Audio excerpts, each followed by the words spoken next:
Hello, welcome to my channel. My name is Renata, and today I would like to talk about periods. So, for most of my life, I definitely uh, have experienced the effects of living in a patriarchal society, and one of them being there not being a lot of information or comfortability around understanding what a period, what that part of a woman's cycle is and does. And so for me, it was always something that was just an inconvenience, that was annoying, that was embarrassing, that was uh, just not had a great relationship with my period. And a couple of years ago, I think it was in 2024, I saw a reel of a woman explaining the four different cycles of a woman's cycle. Um, and she was explaining the hormonal aspect of it and how the hormonal aspect plays into the emotional aspect and how our energy levels are significantly lower. And so it was something that I never gave myself grace for before, especially with work, especially with just responsibilities and things that I have going on in my life. I never really would use that as an excuse or as a reason to like not show up for whatever it was that I was committed to. And so it would be really difficult when that time would come and I would still keep pushing through and not listening to my body and not honoring what that period personality is trying to communicate to me. And so that's where that's like one of the aspects of what being in relationship to your menstrual cycle can do. It can strengthen your relationship with yourself and with your intuition and with your own authority. And like that is your ultimate intelligence too. That is your connection to your divine intelligence. And only you have it for you because you are entirely wonderful and unique unto yourself. And so no one else on this planet can tell you what is right for you or best for you better than your own intuition, inner guidance system, higher self, whatever name you want to call it. It really doesn't matter the name. What matters is that we all have it. And as a woman in the menstruation phase of the cycle, in my experience, that connection is heightened. And what it allows us to do, if we choose to embrace it, is look at, have a reflection of what's been going on in ourselves and in our life in the last cycle, and kind of just ask two questions. What is going well for me? What am I liking about what has occurred in the last cycle? This is a really important question because it brings our focus to what is working and what we want to create more of. So it helps feed the intention for the next cycle. The second is what's not working well. I don't know why I had to refer to my notes. Like it's just the opposite. So that you can bring it to the surface and change it for next cycle. So it's a really powerful moment to give yourself to pause and ask, okay, where am I in alignment and where am I not? And that is with yourself. So you're building your relationship to your intuition, you're strengthening that connection and that line of communication. And in doing so, you're also building your relationship to yourself and you're building your self-trust. This is the least spoken about, but most important relationship to have and trust to have in this whole planet is the trust that you have with yourself and with your source, creator, whatever that is for you, however you relate to that, your divinity. So as a woman, that time is really also an opportunity to slow down and listen rather than what our human mind is thinking, which often happens to be running a million miles an hour. And so there can be a lot of overthinking and a lot of anxiety and a lot of worry and there's just a lot of noise. Um, and so when we stop to slow down and really tune in and ask those questions, it helps us to also receive and listen rather than trying to control or do or compensate for being out of alignment. It says, let me lean back for a second. Let me rest. Let me slow down. Let me be taken care of. Let me be held. Let me be nurtured. Let me receive help. Let me receive guidance. Let me listen and receive what I need to come back into balance and alignment if I'm not already there. And if I am, great. What do I want or need in this moment? How can I nurture myself and love myself in this moment? What do I need? As women, we don't ask ourselves that question enough. And men too. It's not just women, but this is clearly centered around that.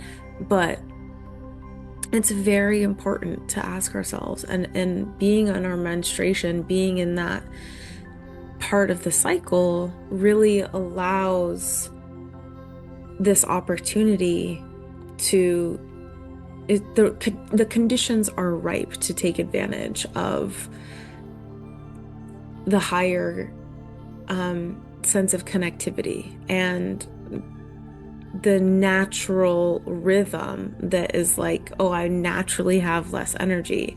I'm naturally being guided into being more than doing.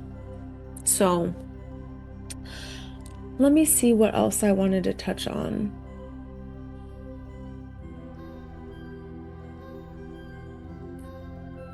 Yeah, just recharging your batteries. Like it's a really nurturing time. And so coming into your body and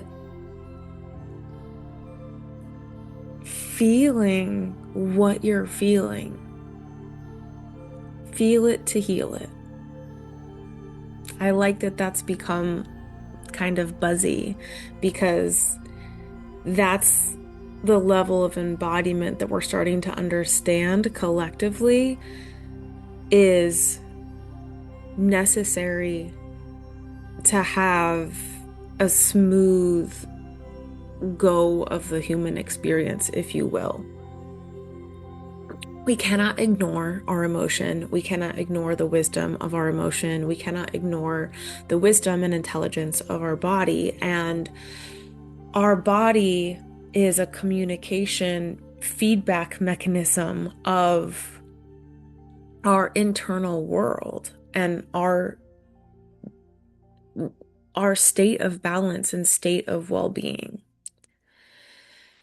And so when you take time to take a bath, to give yourself some self-massage, to take a sick day and lay in bed and have a heating pad or a cooling pad or whatever makes you feel comfortable and make up a cup of tea and read or binge or do whatever you need in that moment to recharge your batteries. Go outside and be in nature, like whatever it is for you, because it looks different for all of us. But it's an opportunity for you to recharge your batteries and be with yourself. And that's really beautiful if you allow it to be. And if you don't fight against it like I have for almost all of my life, it can actually be a really beautiful way of giving yourself even deeper compassion and to understand yourself more deeply and to honor your body and what your body is asking for and needing in that current phase. Just like in nature, a plant can't be watered all of the time. It needs to go through cycles of, well, now I need water and now I need sun and now I need some shade and whatever it is. So each cycle is different and unique unto itself. So it's a beautiful built-in reflection and intention cycle that you can really lean on. And the moon cycles, obviously, I think for most people that come across this, are that as well. And so if they're synced up, then it's all the more powerful and connected to the divine. It's really cool.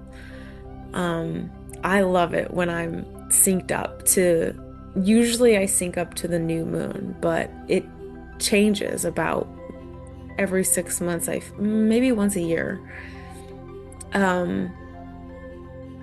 Yeah, anyways. So trust yourself, love yourself, honor yourself.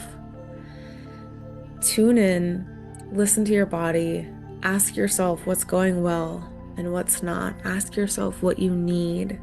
Ask yourself what the most loving thing that you can do for you is. And I'm curious to hear, what do you think about, what's your experience with your own period? What do you think about the wisdom of our emotions and intelligence that come up more around this time of the cycle? And what do you do to help yourself relax and rest and be? I'm so curious. Thank you so much for watching and having some tea and hanging out with me. I would love to hear your thoughts and open a conversation. I think it's nice to not feel in isolation around something that is kind of faux pas to talk about still. So, I love you. Sending you blessings, love, peace.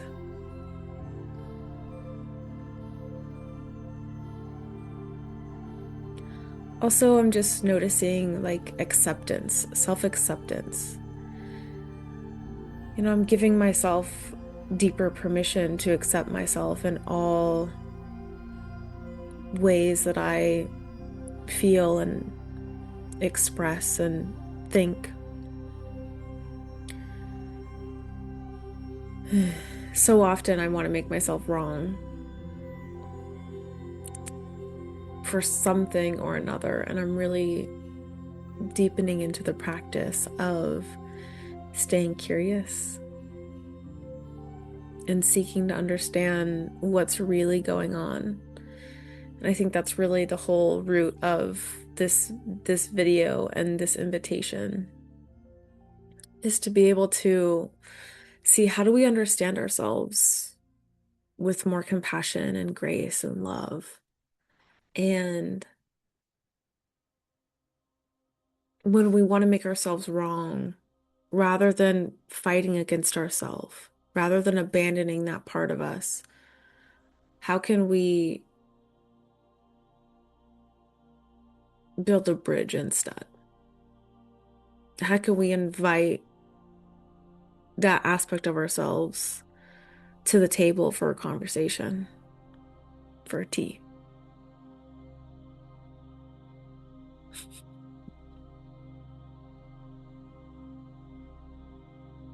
I am a firm believer that if we can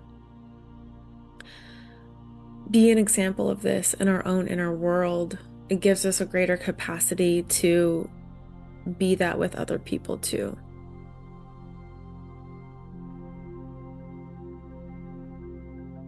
But it's really nice to practice with oneself. It feels like releasing weight. It feels like finding more ease and relief inside of my body and my mind. It feels like taking a load off. I was gonna end the video. I think they call this a Midwestern goodbye, where you like say goodbye and then you keep talking and then you're like, okay, okay, okay. And then you keep talking. Hi, I'm Renata. I will be doing a lot of this and a lot of tangents and a lot of all the things. Thank you for hanging out with me. I love you. Bye.